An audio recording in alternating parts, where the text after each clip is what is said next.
still have audio. I think we got it. All right. Are we off? I think we are. Let me. I'm seeing sound. I'm seeing sound on my end. Right. Yes, people are going woohoo, yay. Okay. Got it. All right. Hey, woohoo! All right. What an accomplishment. 26 minutes it took to do that. I actually don't know what the solution was, other than we restarted the OBS software twice, and the second time it worked. Right. The second time we tried this. Anyway, so yeah, the most cutting was someone commented, Stan Lee never has audio issues when he goes live on Facebook. So I was like, oh, these fans, they know how to say the most evil, most cutting things to you. Anyway, I don't think Gary's sound is coming through. I think he should be. Hold on. Can you guys hear Gary as well? Hello? Anybody hear me? Turn up Gary Frank. Hello? Hello? You want to turn up your volume? Mine's on. Okay, mine's on maximum now. Okay. It was Alright. only a couple off maximum before. Maybe Can they not hear me still? they said they could barely hear you. Okay. Yeah. I mean, I can talk a bit louder or I can sit a bit closer, but He sounds muffled. There's definitely a trade-off if I sit closer to the camera. You know what? That looks good though. I'll sit closer to the camera too. God, this is going to be scary. I wish I'd cleaned my teeth. No, it's all good. Wait, go ahead, Gary. Speak so we can hear what it sounds like. Okay. Hello? Hello? It's a little tinny, but he's there. Okay. All right. You know what I'll do? I'm gonna move my mic away further, so I'll be softer, and then everyone will be forced to turn up their volume on their end. Oh, okay. Can't hear Gary. Oh, they think they're listening through your computer. That's potentially true. You might But be. you can hear me, right? I can hear you fine. Can you turn that higher on your end? Okay, hold on. All right, does that help? Can you guys hear that? Hello? Can anybody hear me? Is that any better? No, yes. No. Any response? Sounds good. He sounds fine now. Okay, I turned up the volume. Okay, we're both coming through good. All right, awesome. All right. So I moved my mic away, turned up the anyway. So anyway, thank you guys. This must have been riveting. These people have been listening to this for 28 minutes. Hey, you know it's free entertainment, so honestly. Well, free something. Right. Entertainment is a word I used to dignify it. Well, I don't know. This is pretty entertaining, I think. They couldn't even hear the swearing. All right. So anyway, thank you guys for tuning in. This is our third in a series of conversations with artists that I particularly like and want to amplify and talk about their work just because I'm jazzed about it. I'll tell you that as a working artist, the most flattering thing I could say about people's work I like is that it inspires me to sit down and want to create and draw myself. And that's very true with Gary's work. We're actually going to kind of walk through a little of his career and then obviously talk about Doomsday Clock. And I want to thank Gary actually for tuning in. He's it is what, like almost 9 o'clock, I think, or 8:30 or 9:30 9:30. in Italy, you know. Yeah. And so we're gonna we could do this whole discussion in Italian and just brutalize everyone's ears, but we won't. Right. So let me just say I've known Gary for a long time. I want to. When do you remember when we first met? I want to say it was the was it the Alexander Gallery convention in London? No, I don't know. There was the Long Storm tour, but I'm sure we've met before. Sure. But I feel like I've known you forever. Yes, I feel like I've known you forever. Years and years and years ago. It was the one where Jean-Claude. It was the first San Diego that I went to, and the last one I went to for many years, where Jean-Claude Van Damme was the guest of honor. That was the. I don't even remember Jean-Claude Van Damme at San Diego Comic-Con. That shows you how many I've been to. Brussels, he was there. Right. But so Gary and I, obviously, we have comic books in common, but we're both into watches and cars. And Gary had this Lotus Elise, which is a really stripped down, proper sports car manual. And this shows you how brave Gary is. He let me drive it on the streets of London at night. It's the wrong side of the road and everything, and that was really thrilling. I'm pretty sure I cut off a couple of buses in the wrong bus lane or whatever. Do you remember that we were going down a road and there was a taxi coming straight towards us? We were realizing one-way street. What we were doing? I was like, Yeah. So we both anyway. Yeah. Unfortunately, that was in the days before there were cameras everywhere. That's right. And now Gary lives in Italy. Can you say what town you're in, or? Lucca.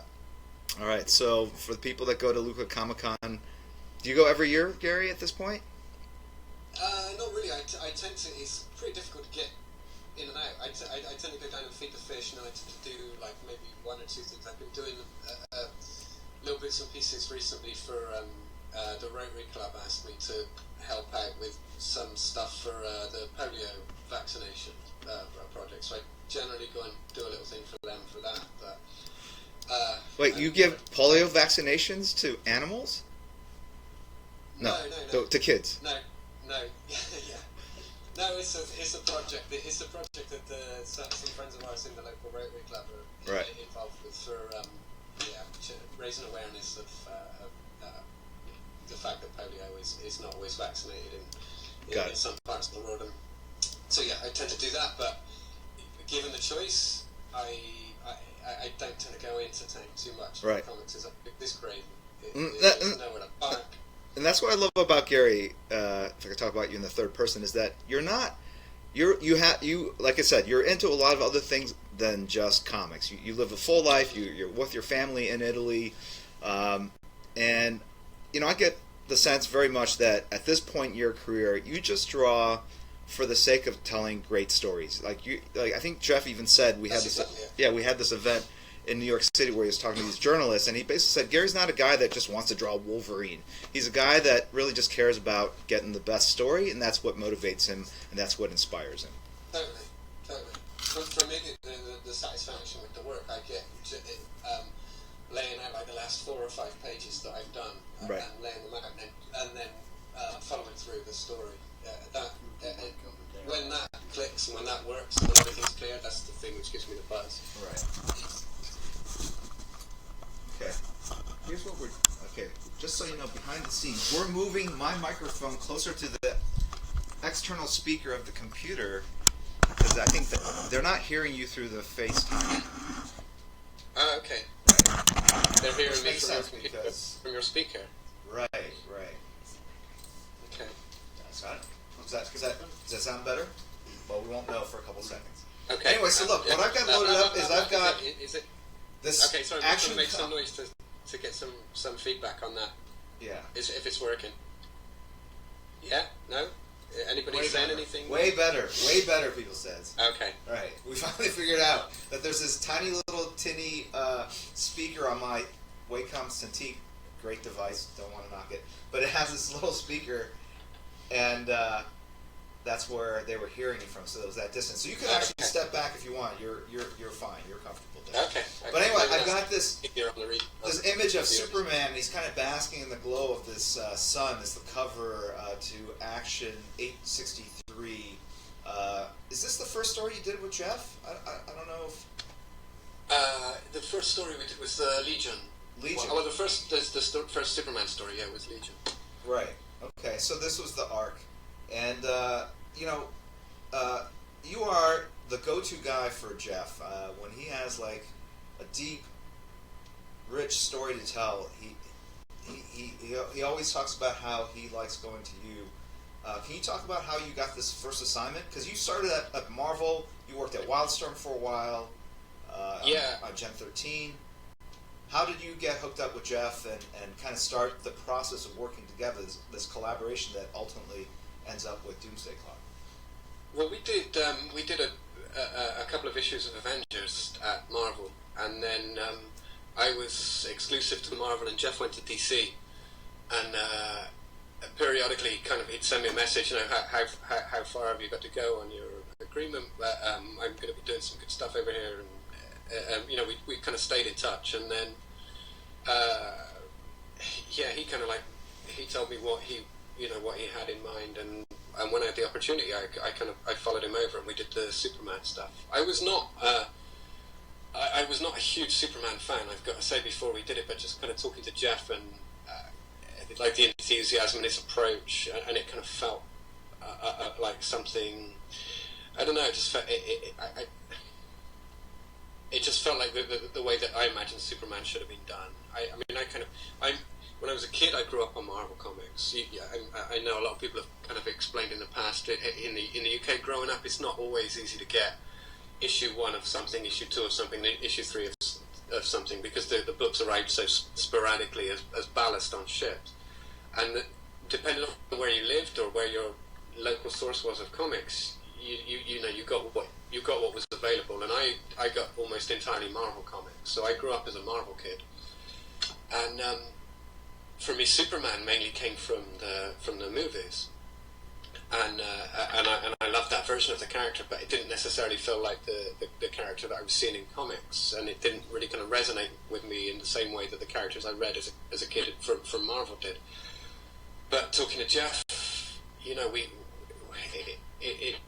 things just started clicking. We were saying, yeah, but wouldn't it be good if it was done like this? Wouldn't it be good if we could do this? And yeah, he just sold it to me, really, and that was it. And I could definitely see the movie's influence. I mean, the way you draw the costume, or you drew the costume then, and then obviously, even in the face, it's not a caricature of Christopher Reeve, but yeah, you can definitely see the influence in the hair and whatnot. Yeah. So were comics really ballast in ships, or were you just cracking a joke? No, from what I've heard, I mean, as a kid, I didn't know. I just knew that comics were difficult to get. But yeah. I heard somebody, I think it was Alan Moore, in an interview saying, it may not have been, but at some point I've heard somebody say that comics were sent over as ballast in ships, and then kind of they just went out to newsagents, in a pretty random fashion, and so whatever we got would. Yeah, I'll tell you that. We got what we could get. Right. We got delayed. I had a very similar experience. I used to buy my comics at like a 7-Eleven, and they were very sporadic, and so my original collection of books literally has parts 1 and 3 of a 5-part story or whatever. Yeah. And that I blame that on my inability. I blame my inability to write on not having had the full vision of an entire story as it was intended to be told. And you didn't think the middle bit was necessary. Yeah, exactly. I knew that there were some cool things at the beginning, and then the middle, and then I don't know how the story's ended. And to this day, I still have difficulty with the third act, but I don't know. Anyway, that's why we're artists, I think. Although I know you did do some writing. So I'm just basically kind of flipping through and showing some of the art from that original action series. There's a Brainiac story where you really reinvented how Brainiac looked, and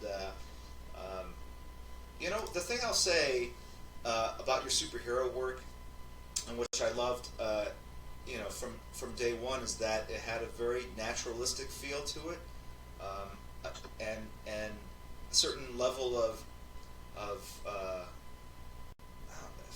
humility is the word. And I often feel that artwork reflects the personality of the person creating the art, and so when I think of you, you're a very relaxed, kind of naturalistic, humble person, and I see that reflected in the art itself.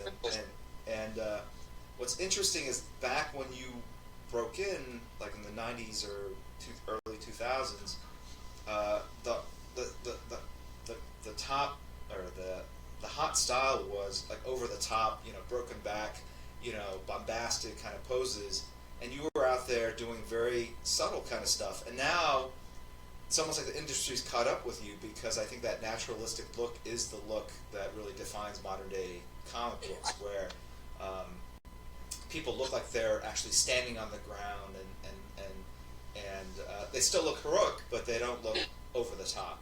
Can you talk about the evolution of your style and your approach? Yeah, to it? I think a lot of it's also the people I worked with. A lot of my style kind of got fixed and sort of and settled when I was working with Peter David on Hulk, and he was treating that book almost as a soap opera. There was action in it, but it was much more important to have kind of this interaction of characters. And I really enjoyed doing that. It's not that dissimilar to the stuff which gives me the satisfaction now, the kind of having that sort of humanity and having people behave in a naturalistic way. And I mean, I did the other stuff as well, and the big stuff. I remember when I first went to Marvel UK, I would go down to London, and we had like. I mean, we were all Jim Lee clones in the beginning. We all did that, and it was almost mandatory. We would go, and there would be like these. I apologize for the pain and suffering. No, it was great. I mean, no, we all loved it. I think we all thought that we were getting a lot closer to you than we actually were. I think when you're young and you pick up on things, you pick up on the line work. Right, yeah. You don't appreciate that there's actually a solid object being drawn underneath it. So we would kind of, we'd rip off your line work and we'd steal your ciphers, but nobody was kind of giving stuff that kind of mass and that three-dimensional element that you were putting into it. But I was kind of a bit of a magpie, so I was flitting around from different people, and eventually I think everybody does pretty much the same thing, and then you kind of settle on your own style. Some things stick and some things don't, and some things which you love are just not compatible with the other things you love, so they kind of tend to fall away. The artists that I love, there are a lot of guys that I can enjoy and not necessarily feel the need to steal something and put it into my style, because I know it's not compatible. So I don't know. It's a long process, but you can't keep forcing that stuff in all the time. Well, look, I think for me, like, your work took this big leap when you started introducing more black shapes into it. We lost audio for Gary. Okay. Lost audio with you for a second. So I missed what you just said. Am I back? Yeah. Okay. No, I was just saying that looking at your style, it was fairly open and naturalistic, and then you started spotting more blacks, and but also just you picked like one side, and then the other side had a heavy black shadow, and then you kind of rendered out of that, and that really made the work more dramatic, I think. And certainly when you were on Batman Earth 1, I saw a lot more of that as well. Yeah. Was that something you did because it was Batman, or was it, again, your style kind of continued to evolve from being... It's something that I from a very early age, very early point in my career, I was aware that there was an issue with my blacks not being solid enough. There was some of this stuff, and it almost had kind of like a colouring book feel to it, and this was something that I kind of consciously, periodically, I kind of like would remember. Oh yeah, no, I need to think about that a bit more. I need to work on that a little bit more, and I would, but then I'd kind of reset. But at some point it kind of it stuck. So I don't know. It has to get to the point, doesn't it, where it's not really conscious, where you're not trying to consciously put these things in, and because it doesn't work like that. It's too much effort. It's frustrating, and I think that goes for a lot of things, like line work and everything in general. There was a point where I wanted very clean, slick lines. I was looking at some of the artists that I was looking at the time were doing that stuff, and I loved it so much, and I just kept thinking, I need my work to be that slick and clean. But it wasn't really natural, and it wasn't until I kind of relaxed and sort of thought, well, this bit here is going to be a bit mucky, and these lines here, that looks a bit mucky, but I'm okay with it. And it became the whole thing. It allowed me to concentrate more on other things like the actual act of drawing or the act of storytelling. Right. That kind of thing started to take care of itself, and so that's a big liberation. But I don't know. I think that just has to come with time. You can't kind of force your head into that space. I don't think it. I'm showing now, like, as a splash from Batman Earth 1, 2, I think it's a shot of Batman running on a rooftop, and he's almost all in silhouette. It's the cape that's basically casting a shadow, so you don't even see his face, you just see kind of one hand poking through. But it's really powerful, and you know, I think it takes just as much effort to do that as it is to render every muscle, honestly. It takes a certain amount of courage and bravery to just go ahead and just go for it and black something out like that. Yeah, you kind of feel that. Yeah, I know what you mean. You kind of feel that people are going to be looking at it and thinking, oh, you know, he's cutting corners there because it's so much easier just to put the X's in. Nobody wants people to feel that they're not that they're cutting a corner. But sometimes sometimes you just have to say, well, you know, this is going to look nice if I do it like this. And I think. You know, there are enough artists out there that are doing this stuff. And you look at somebody like Mike Mignola, and it's just absolutely really beautiful stuff. Right. And you know that I don't know. At some point, he's made that leap, and it looks fantastic. Yeah. And maybe it is courage. I'm not anywhere near that brave at this stage of my career, but.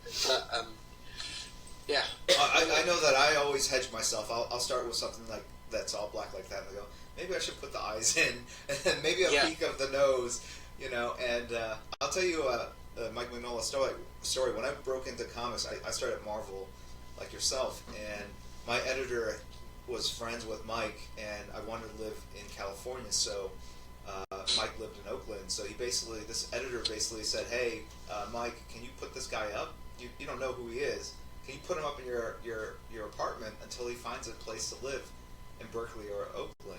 And so I basically crashed on Mike Mignola's couch for, I don't know, 3 or 4 days while I was searching for an apartment.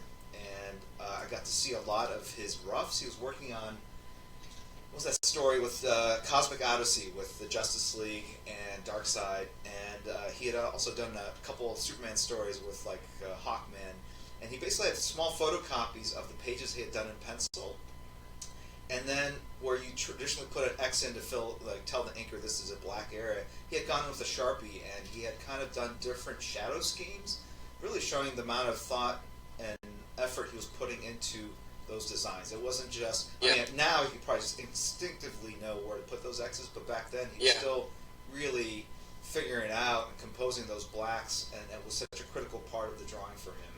And, you know, I wish I could stay longer, but he kicked me out. I mean, think about that bravery, like letting someone you don't even know, who literally, you know, is being vouched for by an editor who didn't know me either. And I thank Mike for that awesome insight into his art technique and for letting me crash in his place early on in my career. Anyway, so I'm going through. Oh, sir, go ahead. No, I was just going to say, you know, even now I kind of like, you know, I'll do stuff and I'll do a load of black stuff, and then I kind of chicken out and think, well, you know, I just need maybe a little highlight there just to show, just having that confidence to say, you know, no, people are going to be able to work out that the arm goes from there to there, even if they see it. But yeah, is that the art? Like, it's interesting, you know, when you ask artists like what artwork they personally like and follow, is that like your favorite work, like the simpler kind of Alex Toth, Mike Mignola kind of work, or what is it that you look honestly, at today? I anything? I just love it. There's so many things and they're so disparate, which is kind of going back to what I was saying about at a certain point, just having to say you can be a fan of something without necessarily needing to make it an influence. Right. Because I'm a huge Art Adams fan. And I'm a huge Mike Mignola fan, and how what is there between those two? There's a world. It's very, very hard to come up with a style where you can say I can take all the things that I like from Mike Mignola, I can combine them with the things that I like from Arthur Adams, at some point you just have to say, I really, really like this guy's stuff, and it's completely different to that stuff, and I'm going to get on and do my own stuff, and it's going to be nothing like either of them. Right, but they actually do have a common kind of heritage. If you go back to the Michael Golden. Yeah.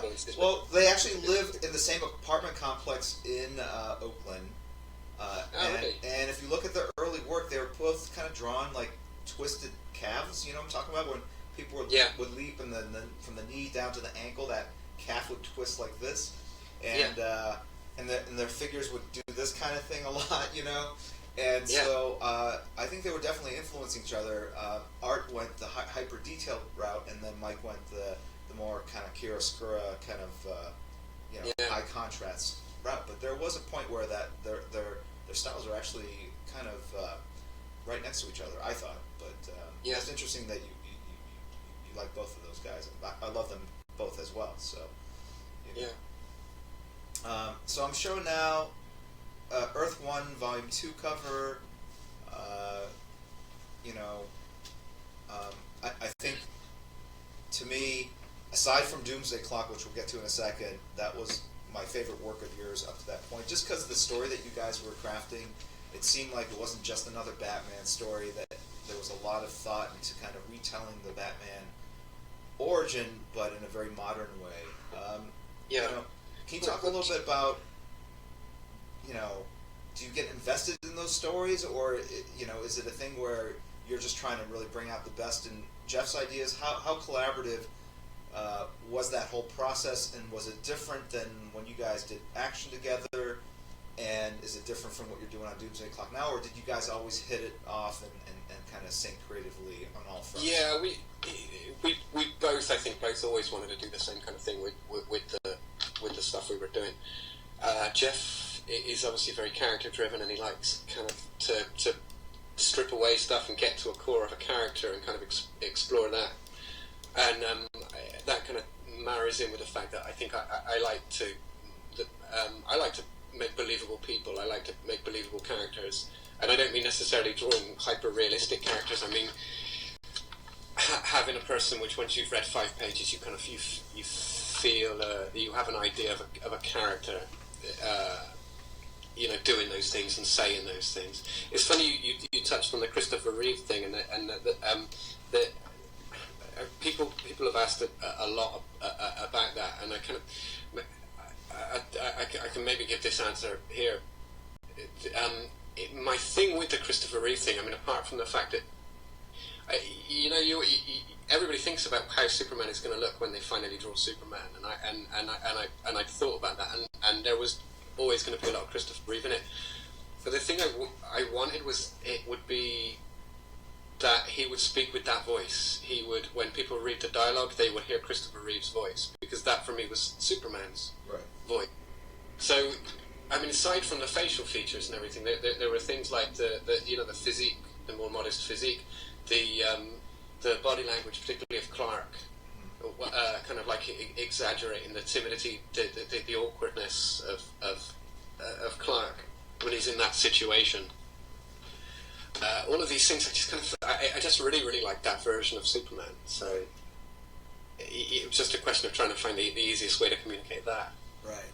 Yeah. I think the people that seem to best handle Superman are the ones where they actually nail the Clark Kent part of it, where they, through the body acting, even though it's the same sort of mass, that's the trick, right? Is to draw the same character but in a slightly different pose and with more awkward facial gestures and body language to sell this idea that, the glasses, he could sell this without even wearing the glasses, So, I definitely noticed that about your Superman and the care you put into Clark Kent as much as you put into the superhero. So, right, it's super fun stuff. I mean, it's just really, really satisfying stuff when you do something like that. It just to kind of have, I don't know,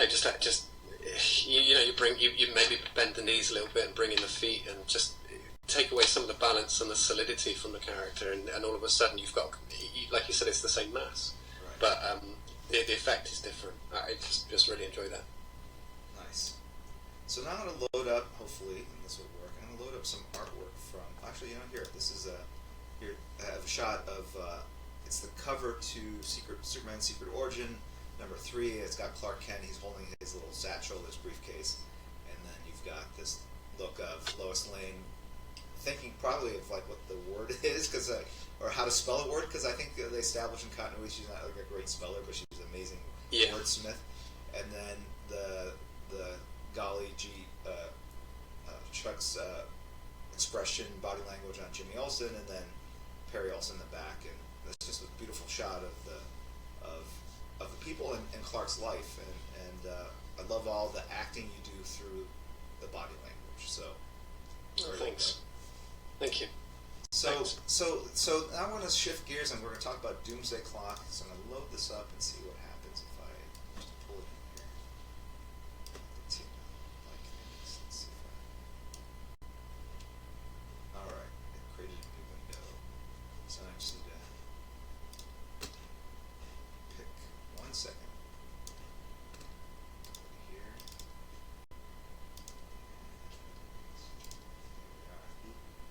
Okay. So I'm showing now the first cover to Doomsday Clock. It's the one with all the protesters outside, the sign that says the end is here. Let me just say first off, like, I've seen a lot of the art for Doomsday Clock, and it is by far the best work. I mean, both of you guys have done. I'll just tell you. I mean, the fact that you're inking yourself, really, to me, is Gary Frank undiluted in the work itself, and the placement of the blacks. I like you when you do your own inks as well. Oh, well, thank you. I think you kind of. I mean, an inker might be more technically proficient, but there's something about seeing somebody drawing the thing and actually seeing the marks they make on the page. There's something kind of, I don't know, purer and truer about it. It's, I don't know. That's another. I like to see the tools on the page. I like to see the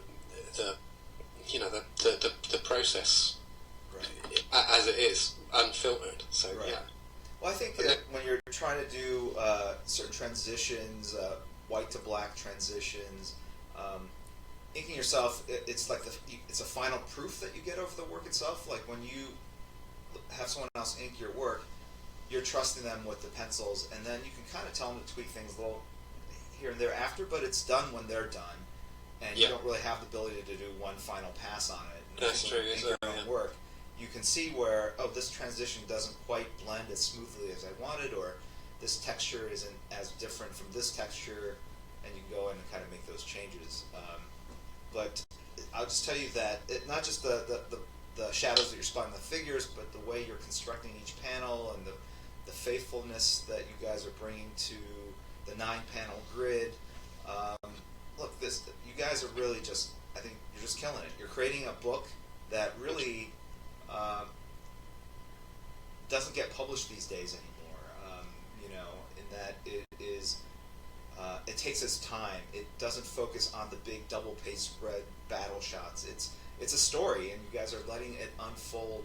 And talk a little bit about that. I mean, I know that you and Jeff talk for like hours each morning, and at night he says that basically you're the first person he talks to in the morning when he wakes up, because you're over in Italy. It's good. It's nice to have a little bit of pressure. I know at some point during the day there's going to be a how's it going message from Jeff, and I'm going to need to take a picture of what I've done and send it to him. Right. It is good, but yeah, this is it's funny because there are so many restrictions in this. It kind of forces you to, by adopting this approach, it forces you to kind of to lose a few crutches. No sound effects. I mean, I started putting sound effects early on, and Jeff said, "No, we're not doing sound effects." There were no sound effects in Watchmen, so we're not doing sound effects. Right. And all of a sudden, you're kind of thinking, how do I do this now? How do I do this guy knocking on a door?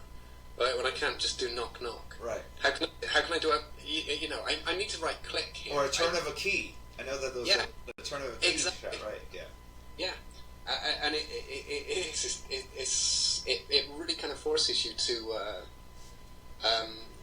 be kind of operating at a level that you can't necessarily, that you don't normally find yourself forced to operate at. It's quite a disciplined process.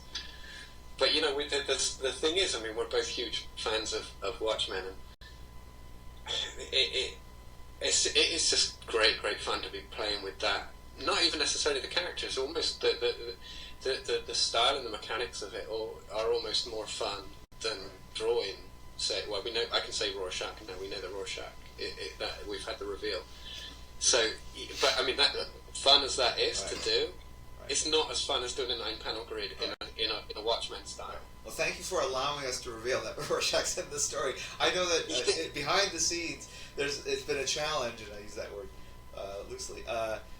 Because I know you and Jeff really wanted to keep this project as secretive as possible. You guys really want the fans to have their jaws drop in real time as they're turning the pages, reading the story.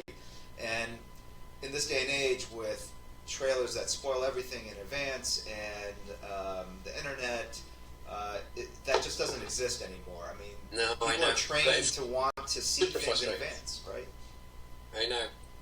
Spoilers, yeah. Yeah, but I mean, I think it's good because people don't understand exactly what you guys are doing. To me, this is a very personal story at the same time that you guys are telling, and it works on a number of levels. I think it's both of your guys' love letters to the industry and how important this book was to your careers and your artistic development, but also you guys are both at the zenith of your artistic and creative abilities, and it's the culmination of this collaboration that started years ago when you guys worked on Action together and worked on Superman. So I don't think this exists without you and Jeff, and we certainly wouldn't have wanted to publish something like this without you guys. Without Jeff really coming up with this amazing story, which we can't share. Yeah. Anyway, so let me just show you some of the other covers. The next one is Superman. Yeah, don't make me feel guilty about this. I just wanted to just drop the thing on the world. If we could have got away with not telling anybody anything, right? Even if we sold 20,000 copies, right. If we'd had 20,000 people just go, what the like that. That would have been worth it. Right.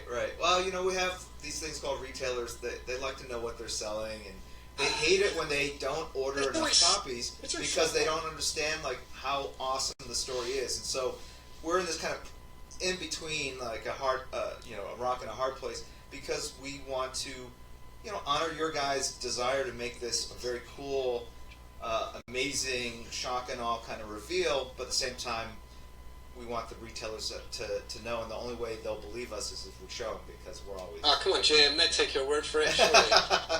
Anyway, but look, the covers are amazing. So the first cover was very much like the original Watchmen series, where the first panel of the story is literally the cover of the book itself, right? And then you did one where you have Superman juxtaposed over Dr. Manhattan's head, and you have him literally kind of deconstructed into parts of the watch. And I think you guys aren't doing like the stereotypical Batman punching Rorschach type cover. Everything you're doing has a very kind of highbrow, but there's an artistic process that you guys are working through on how you want to mesh these two universes together. Can you talk a little bit about kind of the guiding or North Star, the guiding principles that you guys discussed as you got into the design of the book and the costumes and the action and all that kind of stuff?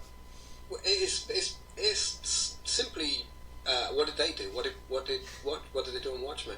What did Alan and Dave do? They did those covers where it was the first panel, so that's what we do. I think both of us think at the point when this book is going to be out and people are going to be picking up the issues, and maybe when they're even if it takes people a couple of issues to get in, this isn't going to be a book which is going to be sold by a cover. It doesn't matter what we draw on it. It doesn't matter whether somebody's being beaten up or whether there's a big enough explosion. That isn't going to be what's selling this book. Hopefully, at that point, what's going to be selling the book is the title down the side of the cover, because people are going to say, "Well, I've read the last book, and now I need to read this one." So, from that point of view, I don't know. I don't think we're feeling that the covers need to sell the book. So we at that point we fall back on what did they do, right. And they did this. And then there's another cover. This is cover number 2, and it has some discarded black, white, and red clothing on the ground. Some Ozymandias makeup. Yeah. So So that's kind of a secret. Like who these clothes belong to, that kind of stuff. That's unveiled in issue 1 and 2, right? Yeah. Jeff would strike with me if I said any more on. No. I'm not pushing. I'm just showing these covers. I'm explaining what people are clearly seeing, and the next is looks like a hand on Lex Luthor's shoulder, and the hand has a armband or wristband that looks vaguely Ozymandias. Yeah. Okay, I think that cat's out of the bag as well now. I think people know Ozymandias at this stage as well. Right. So, I mean, it's... and then you can see the hint of the L-shaped window behind Lex Luthor. And, you know, I know that you guys are... It's a very... I don't want to spoil anything either, but I'll just say that you guys... It's a very restrained, thoughtful approach to the story that's very, very character driven, although there's a huge, big epic quality to it, obviously, beyond that. I think it's going to start small, and it's going to be little pieces, and then gradually kind of build and build and build. Right.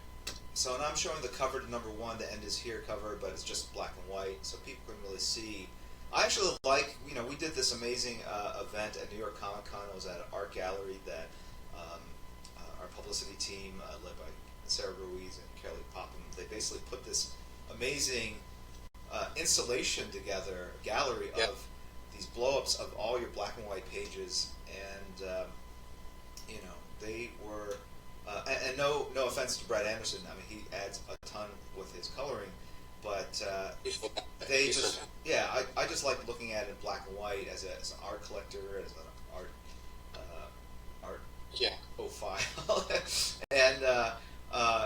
and framed like that in this art gallery, and with Jeff kind of walking certain journalists through and kind of telling the story, it was just really an amazing experience. I wish you were there, because it felt like the old days. Not that I was there, but you know, like in the Acropolis with the ancient storytellers, basically weaving these tales, this oral tradition of telling stories, and then obviously pointing to the illustrations that you provided. It was a really kind of moving and very cool experience, and actually very funny, and it was just a cool way to experience a comic book. And I wish we kind of take that to share that later down the line, but maybe we'll have more of that somewhere down the line. It's awesome having creators talk about their work to an audience. Speaking to Jeff when it was going on, I think he just it was a huge thing for him as well. I mean, he loved it, the whole experience. He was so enthusiastic about the way everything went. So I kind of regret not being there. Well, you have pages to draw, so you know. Yeah, and you know what? You know, flying from here to it's a week basically at the schedule. A 4-day convention is at least a week, assuming that you don't come back with convention lurgy, which of course everybody does. Yeah. So that kind of you don't get 4 days off being sick after every convention, or I do. Certainly, I did last time after New York. Right. So, when there's a deadline on the thing, I don't know. It just didn't feel like I don't know. In hindsight, maybe. I would have liked to have gone, but it's a long trip. I hear you, man. Even going from New York back to LA, it takes me a couple days to recover. And but you know, he basically talked to. He was in a panel room with 3,000 people. It was filled to capacity, and when they showed that Rorschach page, I mean, the place went nuts. I mean, you can watch it.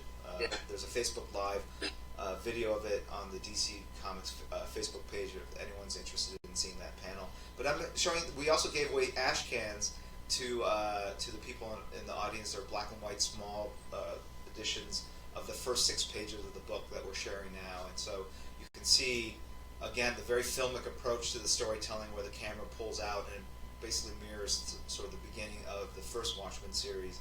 And so there's all sorts of juxtapositioning and kind of allusions to the original series throughout, and I think people will have a field day kind of finding all the Easter eggs or all the tip of the hats and connections between what you guys are doing and the original series. Yeah, I hope so. I mean, it is it's daunting stuff, it's scary stuff. I mean, at the end, just my personal opinion, Watchmen is the best comic book that's ever been made. The idea of kind of going in and trying to do something to follow on with that, the first thing you need to disabuse yourself of is any idea that you're going to get close. So that is there, and we're doing our thing, and it's a tribute. Right. It isn't. It's basically, like as you said earlier, it's almost like a kind of an expression of our love for the original. Right. So we those little details are everything. These are the things that we're kind of talking about all of the time. The level, I read Watchmen the same as everybody else, but I mean Jeff has really read Watchmen. Yeah, no, I think he said he did like a year and a half of research or something crazy like that. Stuff that he comes out with, that he says, "Oh, did you notice that they've done that and they've done that?" Yeah. Nobody else noticed that, Jeff. Right. Nobody noticed that. But yeah, the levels on which he's kind of gone into it and unpicked it and deconstructed it and then understood these things is extraordinary. So I understand that you were a little actually hesitant in signing aboard, that he had to kind of convince you that this was the project to do, but he basically said something like, if you don't do it, I'm not doing this story. I think something like that. Yeah, so no pressure, eh? But right, exactly. Yeah. A newborn mouth to feed. It's all I need, Gary. yeah. But it was the first time he said about it. He outlined a scene, which I won't go into the details of now, but he outlined a scene, and at this stage I think he was kind of thinking in scenes, and he said thing, and he said, and then blah blah blah, and my first reaction was, oh, oh, that would be so cool. Oh no, shit, they'd kill us. Yeah. I don't want to touch that. I wouldn't be anywhere near that. Right. And a bit by bit, he kind of he kept thinking about stuff, and he clearly was playing around with the elements, and then one day he'd obviously had some kind of a moment where a lot of things had kind of coalesced, and he had an idea, and he had a clear idea of why he wanted to do this book, what he kind of wanted to express, and we had that phone conversation, and it was kind of like I was listening to him, and I was listening to the enthusiasm, and as he was laying the thing out, it's just that sometimes you just know, and you just go, oh yeah, that's the one. This is going to work. And at that point, I was sold. So Nice. I said, yep, I'm in. I'm going to be drawing this book. Right. So he had an audition for you, essentially. It sounds so. It makes me sound like such a prick. But I get the hesitancy. I get the hesitancy of it. A lot is riding on it. But I knowing the story and the issues I've seen so far, it's you guys are adhering to a lot of the stuff from the original series, but you guys are telling your own story too, and it's funny, and it's jaw dropping. Some of the scenes, I mean, it's really really cool. Like, I think all that research that Jeff put into it, it shows up on the page. So. And it's so dense as well. The level of I mean, I don't know if you've ever seen any of the script pages from. I'm sure you have the original Watchmen. The density with which Alan actually wrote each panel. Yeah, well, I've seen some of his scripts when he had published some books through Wildstorm, and it was like 3 pages, single spaced, to describe one page, right? And, it would describe what was on the backgrounds, like the posters. One panel in some instances. The what? One panel in some instances. It's just like a page of yeah. Well, I mean, Jeff doesn't do that, but he I mean, it's much more concise in the delivery of the information, but the degree of thought and just kind of sculpting of an event. Right. This needs to happen in this way, but do we need that? Maybe that needs to also be. It just the levels on which he's thinking about these things and how they're meshing into everything. I said early on in an interview that I was not exaggerating. I mean, I know Jeff's a great writer, and I've worked with him for a long time, and I kind of thought I knew this is the type of story that Jeff Johns does. This is his kind of thing. If I didn't realize that he could also do something like this, I had no idea that he was capable of pulling this out from somewhere. Because it just doesn't. The Jeff Johns stuff is there, the character and everything is all there. Right. It is all there. But I didn't think that he could do these kind of this density and complexity in the way that he's kind of thinking these things through. Right. There's a methodology to the way, the original Watchmen series was constructed and put out, the narrative, and I think he's risen to the challenge of taking that and basically breaking down that formula, or kind of reconstructing it or redefining it in a new way, but so that he's basically getting all the parameters correct, but at the same time doing something kind of new or telling a story with it. And it is a whole different. It's like there's a story here, and then there's another level above where it's like, okay, now you got to do that within this 9-panel grid, and then you want to start tying in all these things and juxtapose this scene against later scenes, and it's almost like it's like playing chess in 3 dimensions, right? Versus the normal 2, right? So I just thought of a visual metaphor for it. You know, in The Incredibles when Dash, when they're on the island and Dash is running away from those guys in those ships, and then he runs on the water, and at first he's terrified, and then he realizes that he can run on water, and he's like, like that. This is how it feels. This is how it feels. It's like that. Suddenly Jeff has kind of gone running out over the water, and all of a sudden realized that he can actually run on the water. It's like that. Right. Well, I know you guys also spend you said he's giving you this story in a more concise way, but then I also hear that you guys will spend 2 hours talking about a single panel or something like that. We've done some crazy, some weird stuff. We had, I guess I can probably tell this story now because I saw that. Actually, I don't know whether everybody saw that image or whether that was just on the inside. Okay, listen. If it's not out already, it's going to be out soon, and it's not going to tell anything about the story. So I think we can probably talk about this. You've seen the cover with a bottle being smashed. Are you looking to see? No. I was like, no. There are people here that I was like, they're like, cool. He's telling something that they don't know yet. Bottles. I do know that scene. I don't have it here, but yeah, I know that. I know that. Well, the cover of an upcoming issue is a bottle hitting a wall. Right. And I'm not going to tell you why we're going back to this scene or anything like that. How it's involved. But this bottle hitting the wall is in the beginning of Watchmen. There's the scene where Adrian enters Comedian's apartment, and Comedian looks around, and there's a bottle on the floor. Yeah. So this page, we had to do something with this bottle. So I said to Jeff, but what's in the bottle? What type of bottle is it? And Jeff said, I don't know. Well, maybe, I don't know. It's something alcoholic. Yeah, but what kind of thing does Comedian drink? Right. So we said, well, we'll have Vite Distillery, because at this point, Ozymandias has got this huge financial empire, everything. So we've got that. And then we must have gone on for about 2 or 3 hours, kind of texting each other backwards and forwards. Would he be a tequila drinker? And I thought he'd be a gin drinker, because I thought all of that work in the tropics. Yeah. He probably would have been for malaria. He probably would have got into gin and tonics or something.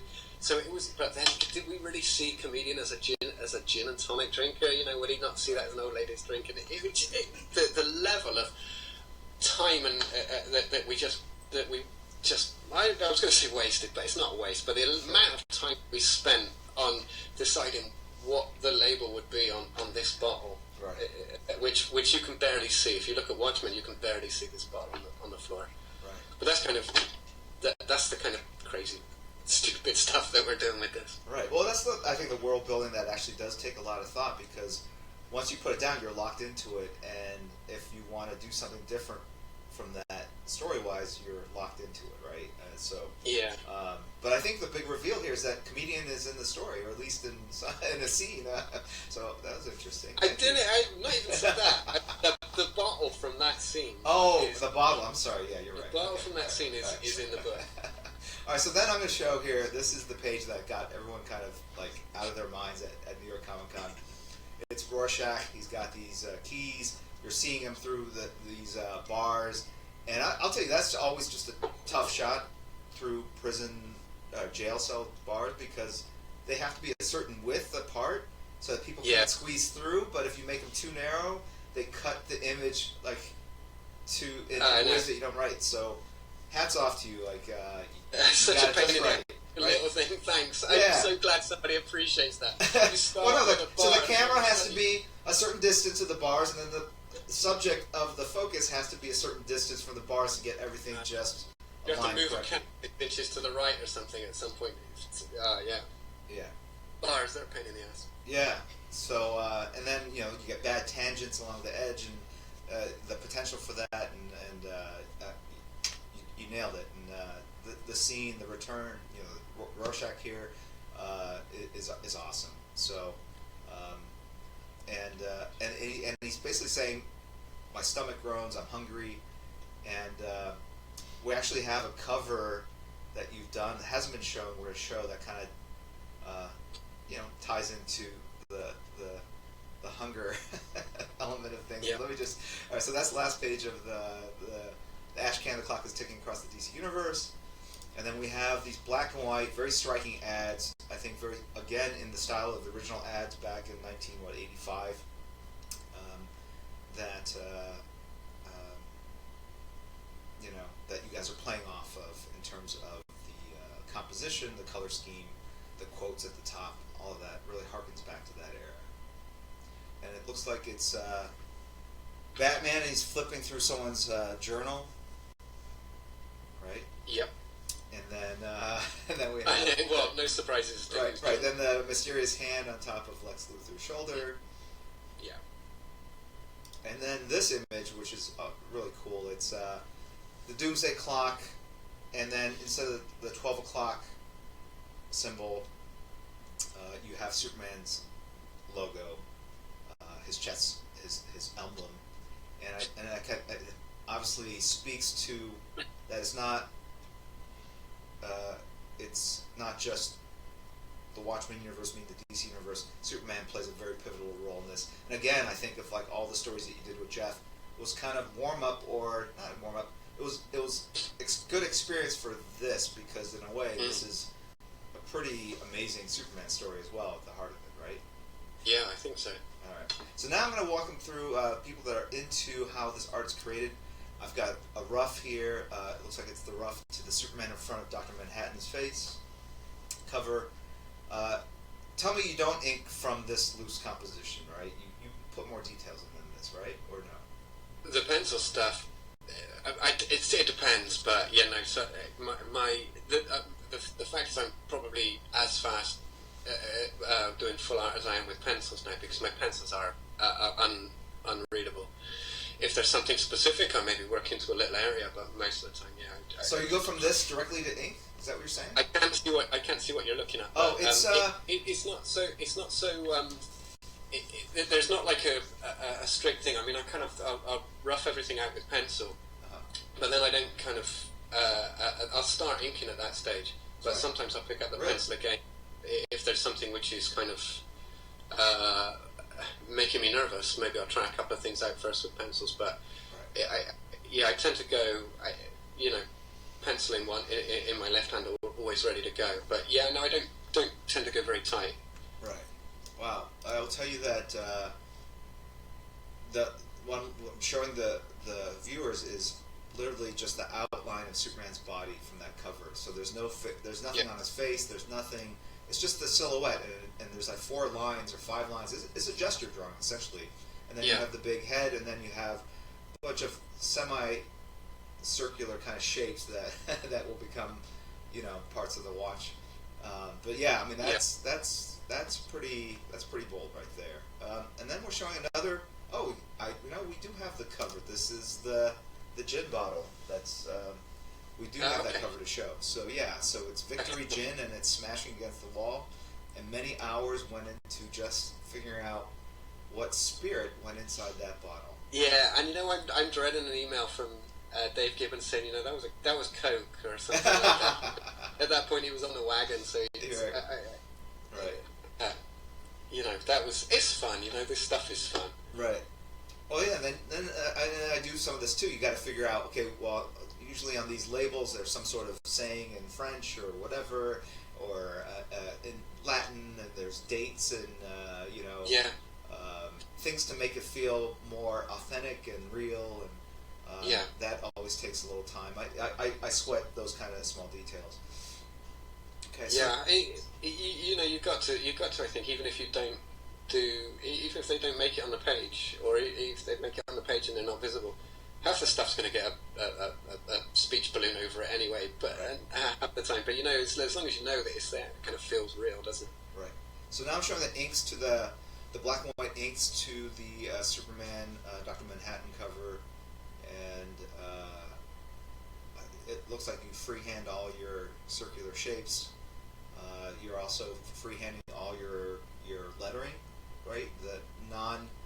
All the signage, in the books, No, I mean, when I go back over before, those things tend to get left to last. So I kind of put a few lines on to keep me roughly pointing in the right direction on that stuff. Right. No, but you're creating the logos like if there's a channel, a station, or if they're in a prison and there's a sign, you hand draw the sign. Again, it's very artisanally crafted in that sense. I guess that's kind of the sense. The one exception is there will be a symbol for a news channel which will be consistent throughout the book. So that we will have Brad has kind of he's fixed that and got a nice graphic that can be put on. So now I'm showing a page. It looks like it's from a different issue, I want to say, than the first. It's a very long first panel that looks like it's columns inside a library, is my guess. And then looks like 6 panels off to the side. And what's interesting about this is a work in progress. So I'm going to show the people that you basically fully ink the first panel before you. But now, wait, if you're inking the rest of the panels from this stage, then it makes sense. But it seemed odd to me that you would fully ink something before you even pencil the rest of the panels. But I'm walk me through this madness, Gary. Well, exactly. You're giving me way too much credit for being organised and consistent in the way that I handle a page. Honestly, it really is just a question of if I start and I sketch it out, and if there's something that I want to do, then I'll do that first, and then the other panels will be loose, and I'll bring in, I'll tighten those up a little bit before I start inking them. But if I filmed myself drawing 5 pages, you'd probably see 5 completely different ways of approaching this. And then I just tend to go where the wind blows me on that stuff. Right. So then even in this panel, you're inking from the top and going down. Everything's finished at the top, and then so you don't do all your line work and then spot your blacks. Sometimes. Oh, sometimes, right? Okay, got it. Yeah. So that's what normal artists do, but I like to. I think now with what I like now that I'm inking my own stuff is I really like kind of getting solid blacks in and inking out from that rather than filling black in later. But sometimes I'll go the other way around. But I do like having not so much looking at a page with that. Although sometimes there have been some pages where I've kind of been conscious of having with a 9-panel grid the idea that there is going to be some kind of a pattern afterwards. So some panels are predominantly black and others are predominantly white. But most of the time I really just put the thing down and whatever I want to do on that panel, whatever I think is the most important. That panel that you're describing there is all about light and shadow. So I mean I'm kind of scribbling over with a bit of pencil to let myself know where there is going to be shadow before I'm going over with the black. But with those things, I just kind of like getting a brush and just banging some black on there and tidying it up later. Cool. But like I said, there's no.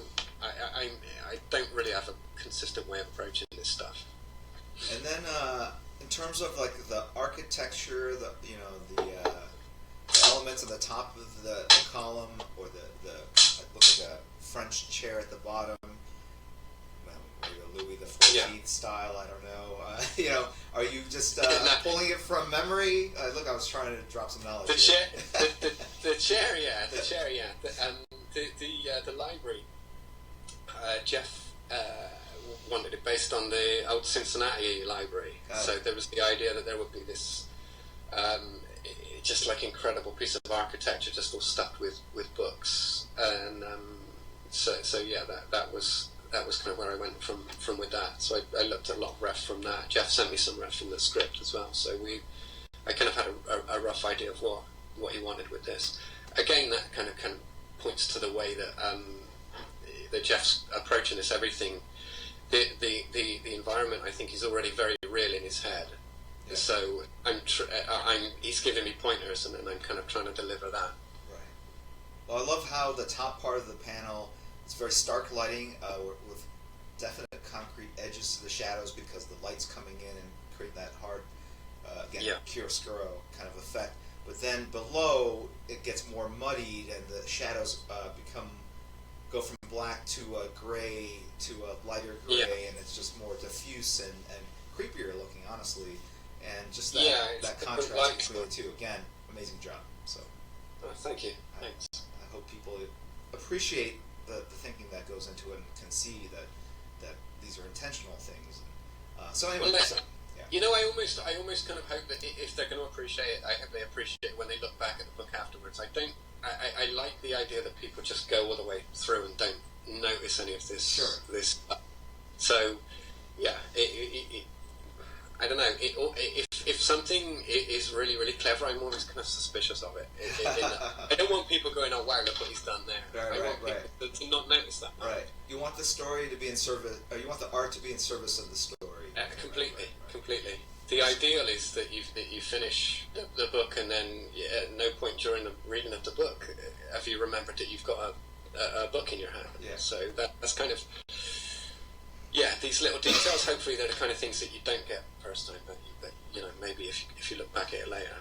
Right. But you're doing the same thing that I do when I read comics now. It becomes, a lot of people ask me, what comics I'm reading, but it's when it is your job, and when you're doing this thing and you're looking at it on a technical level so much, I'm sure you find the same thing. It's very hard to go through a book without those details kind of intruding and breaking up the story. Now I'm showing them the Luther cover. It's a rough. It looks like you did it with a marker, a Copic marker or something. Yeah. And then you go to partial inks, and then full inks, and that kind of process there. In your mind, you know that you're going to put that background in and put the buildings and stuff like that. Yeah. Right. So now, actually, I have some pictures from the installation I want to quickly show people, and then 2 images that we haven't showed anyone, so the people that have basically tuned in will get to see something before everyone else does. And I think you're going to tweet out something as well simultaneously. Yeah. Let me know when to go on that. All right. So here's the doors to the event that we had in New York City. Is basically the image from the book. It says "Danger Flood Doors," right? And so that they actually put that art on the door itself through that was really cool. large decal, and it was amazing. It was uplit and just very dramatically done. And then when you open those doors, you enter to a atrium, and inside to the left there was this other huge poster that was about 10 feet high. It says "Doomsday Clock" with everyone's name, and has the release date, which is November 22nd, 2017. And then it shows the 3 covers: Batman looking at the journal, Superman in front of Dr. Manhattan, Lex Luthor in color, and then the first 6 pages I'm showing on one wall, and then another wall had more pages. Actually, the entire book was there in gorgeous black and white art that was, I think each page was about 3 feet high, maybe 2 to 3 feet high. So that was pretty large. Scary stuff. Yeah, it looked super fancy and really. People could see all my little mistakes. No, that's the thing. I think there's a level of grittiness to it and handcrafted aspect of the line work which is really appealing to me, just looking at this art, and it really immediately pulls you in, and it gives you a sense of this world being kind of older, and just you really feel like you can smell the sweat and feel the passion. I mean, it's a very immersive experience the way what you've created with the art itself. So I'm going to show two other pieces of art here. First is a cover to an upcoming book which has the Joker on it. Oh, okay, that's the one. And he's applying some Ozymandias branded lipstick. You want to talk about this? This is pretty crazy what you've done. Let me just tweet that at the same time, sure. So people can kind of get. I don't know what the quality of the images that you've got on there. Can people see that? It looks pretty good to me. Oh, okay. Oh, yeah. In that case, maybe I'll tweet it afterwards then. So we'll just talk about it now. Right.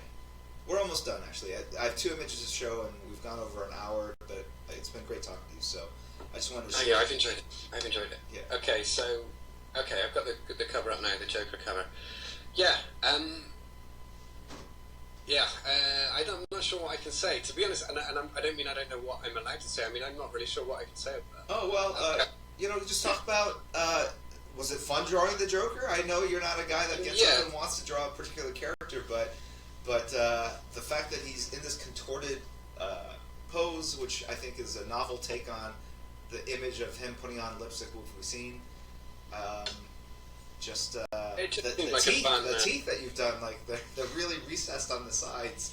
They go 4 or 5 in the front, and then they go straight back. It's very interesting. Yeah. These are the choices that you have to make when you draw a character like this, right? How exactly? Yeah, I think so. I mean, I've got a style which kind of, I think if I kind of did that like the 70 teeth which some artists can put in the mouth of Joker, it would just look weird. I have to have a reasonably realistic human skull in there because of the nature of the rest of the approach on the rest of the stuff.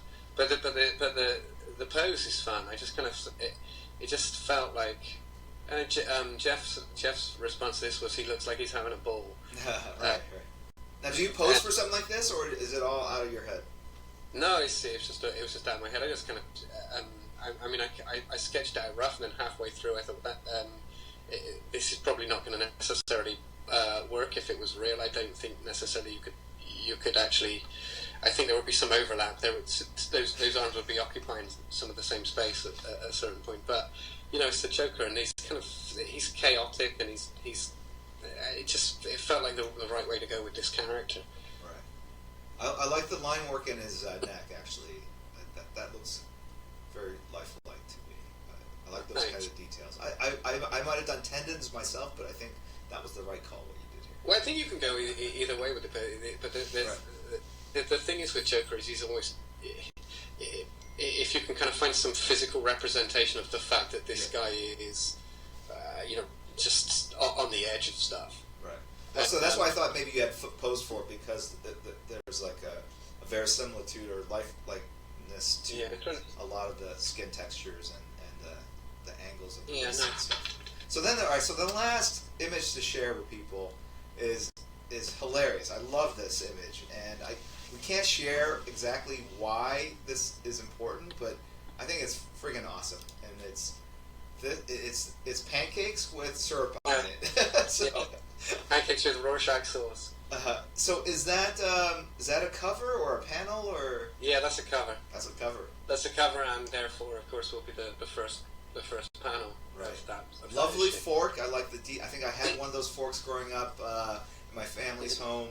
I like the way you did the glistening effect, and the way you rendered the syrup to me is just astonishing, because you did like Joy Division lines across the syrup. You know what I'm saying? They're like topographical lines rather than going all black or leaving it open for color to render. Talk me through this, because you also freckled the hell out of the pancakes. I mean, this looked like you had a lot of fun with this from a technical inking standpoint. It was one of those things where you start and you think, okay, but that's not going to be difficult, and then you start to think, well, how am I going to do this? I mean, the sauce is a little bit darker than maybe maple syrup would be, because I mean, I was looking through reference and thinking pancakes were not a problem, but pancakes with syrup, you need two complete. We're working in black and white. We've got two things that we can use. We can use dots, or we can use lines, and so to have two completely different textures, I just kind of thought, well, I'm going to go with dots on the pancake, so therefore I'm going to go with lines on the sauce, because I wanted them to look like two completely different things. But apart from that, I didn't really know how it was going to turn out when I started it. So, but I don't know. I'm quite happy with how it turned out. Yeah. No, it's brilliant. I love it. Yeah. Yeah. I don't really know what else to say. It's just one of those things that accidentally. I mean, it could have been a disaster as well, equally. But I don't know. It makes me hungry. I know what you mean. I felt the same way. I was not from looking at my drawing, but from continually looking at ref of pancakes. Right. Coming up to lunchtime, that was a long hour. Right. And it ties into the story. We're not going to reveal that or spoil it, but there is a reason for this. And again, the thought and care to all these little details, from the grout to the end of the fork to the syrup. I mean, really, really amazing stuff, Gary. And thanks, Jim. Just can't wait for the book to come out and see the reaction from the fans, and for you guys to relax and take some of the pressure off, because I think that's the moment, right? Like, how are they going to like this? And that it's a thing that drives you, but it also puts a lot of pressure on you. And I think it'll change after the first issue comes out and people start understanding what it is that you guys are creating. Well, thanks. It's kind of like that picture that you're just talking about with the pancakes is kind of like a microcosm view of, I think, what we're feeling overall. It is pretty experimental, and it is something which, if people are going into this with an idea that it's going to be something like the stuff that we've done before, yeah, sure, there's going to be elements of it, but it isn't necessarily going to be. I don't know. It's a different thing. We're out on a limb a little bit here. We are not in our comfort zone. So, I mean, we feel, I guess, that we're doing okay, and the feedback from people that have seen it is positive. But you never really know. Still I love the risks that you guys are taking, and the fearlessness of what you're approaching the story. And let me just say that it's been fun to watch and see it develop and come together. And I just want to congratulate you guys on taking the chance and telling the story. So thank you very much. Thank you for your time, man. I know you have a lot going on. It's a busy weekend, and I want to thank all the people that tuned in and got to see this amazing art. I want to thank you, Gary, for showing something new in advance of the book coming out. You made me sound like yes! obstructed. Yeah. And I love these images, man. These are. I thought we were gonna get like panels of like drapes across, old well, you've seen Gothic you've windows. seen the panels which I didn't finish. There's no point covering those with post-it notes or anything. Nobody can see what the hell's going on in them anyway. Right. Fortunately, it's not till the inks go on that anybody can see what's going on. Okay. But, yeah. Great. All right. Well, have a good night, Gary. And thanks very much. Thanks for your time. You too. Have a good afternoon. Is it? I guess. Yeah. Yeah. Absolutely. All right. Take care. Okay. Thanks, Jim. You too. Cheers. Cheers.